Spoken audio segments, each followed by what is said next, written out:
Jangan simpan semua dalam bentuk tunai kerana duit fiat terdedah kepada inflasi dan kejatuhan nilai.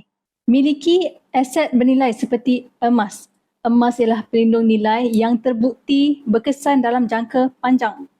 Bakal pesara wajar mempertimbangkan emas sebagai satu komponen dalam portfolio persaraan. Ada beberapa pilihan emas fizikal keluaran public gold yang sesuai sebagai dana persaraan. Antaranya 1 dinar, 5 gram, 10 gram dan 20 gram.